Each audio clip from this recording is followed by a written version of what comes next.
اعوذ باللہ من الشیطان الرجیم بسم اللہ الرحمن الرحیم اللہم صلی علی محمد وعلی آل محمد کما صلیت علی ابراہیم وعلی آل ابراہیم انک حمید مجید اللہم بارک علی محمد وعلی آل محمد کما بارکت علی ابراہیم وعلی آل ابراہیم انک حمید مجید۔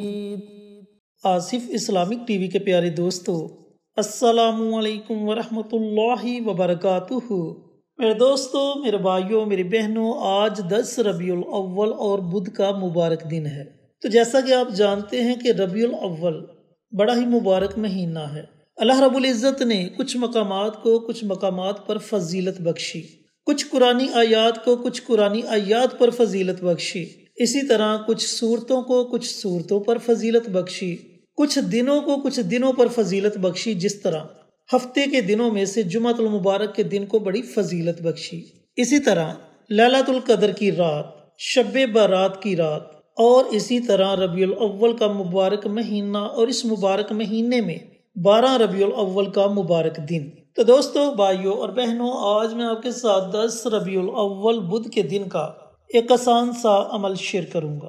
یہ عمل، یہ وظیفہ پڑھنے کے بعد آپ اللہ تعالیٰ کی بارگاہ میں جو بھی جائز دعا مانگو گے، انشاءاللہ آپ کی وہ دعا اللہ رب العزت اپنی بارگاہ میں ضرور قبول و منظور فرمائے گا۔ چینل پر نئے آنے والے تمام دوستوں سے گزارش ہے کہ چینل کو سبسکرائب کر کے ساتھ گھنٹی کے بٹن کو دبا کر آل نوٹیفیکیشن پر کلک کر دیں، تاکہ میری ہر نئی آنے والی ویڈیوز کی اپڈیٹ آپ تک بروقت پہنچتی رہے۔ جزاک اللہ۔ تو دوستو، بھائیوں اور بہنوں، کون سا عمل ہے، کیسے پڑھنا ہے، پڑھنے کا طریقہ کار اچھی طرح سن لیں اور سمجھ لیں۔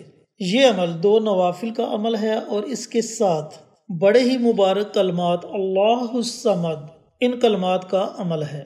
آپ نے کرنا یہ ہے کہ 10 ربیع الاول کے مبارک دن مکروہ اوقات کے علاوہ جب آپ کا جی چاہے آپ یہ عمل، یہ وظیفہ کر سکتے ہیں۔ اب مکروہ اوقات وہ ہیں جن اوقات میں سجدہ کرنا منع کیا گیا ہے، جس طرح کہ نماز فجر کے بعد آپ نے یہ عمل، یہ وظیفہ نہیں کرنا۔ اسی طرح نماز عصر کے بعد آپ نے یہ عمل، یہ وظیفہ نہیں پڑھنا۔ اس وظیفے کو پڑھنے کا سب سے بہترین وقت نماز ظہر اور نماز عصر کا درمیانی وقت ہے۔ اس درمیانی وقت میں جب آپ کا جی چاہے آپ یہ عمل، یہ وظیفہ پڑھ سکتے ہیں۔ بالفرض اگر کسی مجبوری کی وجہ سے آپ اس درمیانی وقت میں یہ عمل، یہ وظیفہ نہ پڑھ سکے، تو پھر آپ نے نماز مغرب کے بعد اس کو پڑھ لینا ہے، یا نماز عشاء کے بعد اس کو پڑھ لینا ہے۔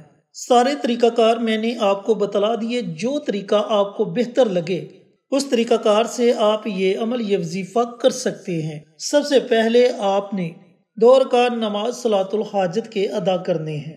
اب ان نوافل کی نیت آپ نے ویسے ہی کرنی ہے جیسے آپ دوسری نفلی نماز پڑھتے ہیں۔ 2 رکعت نماز صلاۃ الحاجت پڑھتا ہوں یا پڑھتی ہوں، ہاتھ اللہ واسطے، منہ میرا کعبہ شریف کی طرف، اللہ اکبر۔ اس طریقہ کار سے آپ نے نیت کرنی ہے۔ نیت زبان سے کر لیں یا دل میں کر لیں، نیت ہو جاتی ہے۔ نیت کرنے کے بعد سورۃ فاتحہ کے بعد آپ نے صرف 3 مرتبہ سورۃ اخلاص پڑھنی ہے۔ پہلی رکعت میں بھی آپ نے سورۃ فاتحہ کے بعد 3 مرتبہ سورۃ اخلاص پڑھنی ہے، اور دوسری رکعت میں بھی آپ نے سورۃ فاتحہ کے بعد 3 مرتبہ سورۃ اخلاص پڑھنی ہے۔ پھر سلام پھیرنے کے بعد آپ نے اسی جگہ بیٹھے رہنا ہے، اور اسی جگہ بیٹھ کر آپ نے سب سے پہلے 3 مرتبہ درود پاک پڑھنا ہے۔ درود پاک پڑھنے کے بعد آپ نے ایک تسبیح، یعنی کہ 100 مرتبہ اللہ الصمد، اللہ الصمد، اللہ الصمد، ان کلمات کا ورد کرنا ہے۔ جب آپ 100 مرتبہ اللہ الصمد کا ورد کر لیں تو اس کے بعد آپ نے 100 مرتبہ ہی استغفار کی دعا پڑھنی ہے۔ استغفر اللہ، استغفر اللہ، استغفر اللہ۔ اب جب آپ یہ دونوں عمل کر لیں، 100 مرتبہ اللہ الصمد کا ورد کر لیں اور 100 مرتبہ استغفر اللہ، استغفر اللہ، استغفر اللہ کا ورد کر لیں، تو آخر میں آپ نے پھر نبی کریم صلی اللہ علیہ وآلہ وسلم کی ذات اقدس پر 3 مرتبہ درود پاک کا نذرانہ پیش کرنا ہے۔ اور اپنے ہاتھوں کو رب کائنات کی بارگاہ میں اٹھا لینا ہے۔ اگر اولاد کی وجہ سے پریشان ہیں، آپ کے بچے بری عادات میں مبتلا ہو چکے ہیں یا پھر آپ کے نافرمان ہو چکے ہیں، آپ کا کہنا نہیں مانتے، تو ان کی ہدایت کے لیے دعا مانگے۔ اگر گھر میں رزق کی تنگ دستی ہے یا پھر رزق تو وافر مقدار میں آتا ہے لیکن جیسے ہی آتا ہے ویسے ہی چلا جاتا ہے، تو رزق میں خیر و برکت کی دعا مانگے، کیونکہ جس چیز میں خیر و برکت آ جائے وہ چیز کبھی بھی ختم نہیں ہوتی۔ اگر کسی سے ناراضگی دور کرنا چاہتے ہیں تو اس سے ناراضگی دور کرنے کے لیے دعا مانگے۔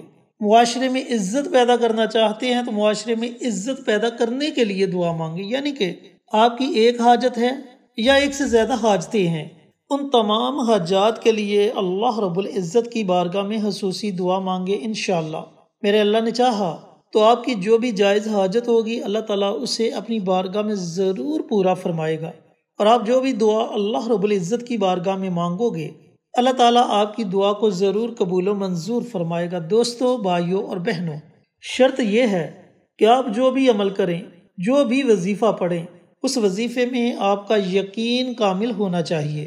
سب سے بڑی بات یقین کی ہے۔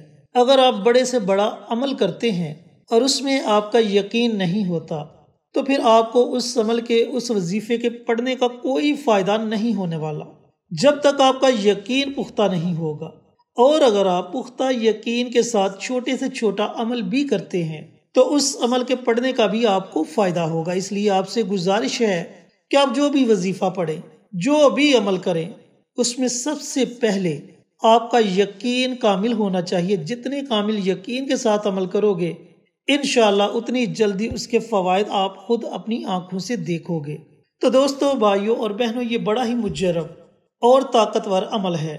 جو لوگ نوافل ادا نہیں کر سکتے وہ صرف اللہ الصمد اور استغفار کا عمل کر لیں، کیونکہ بہت سی مائیں بہنیں اپنے خاص ایام میں ہوتی ہیں اور وہ ایسی حالت میں نماز نہیں پڑھ سکتی، نوافل ادا نہیں کر سکتی، تو وہ صرف اللہ الصمد اور استغفار کا عمل کر سکتی ہیں۔ انشاءاللہ انہیں بھی اتنا ہی فائدہ ہوگا جتنا دوسروں کو فائدہ ہوگا۔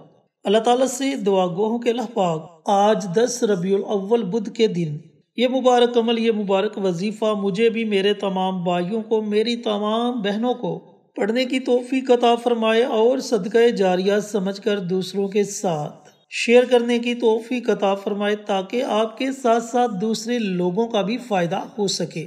پیارے آقا کی پیاری پیاری سنتوں پر عمل کرنے کی توفیق عطا فرمائے، 5 وقت کا نمازی بنائے، صراط مستقیم پر چلنے کی توفیق عطا فرمائے، آمین۔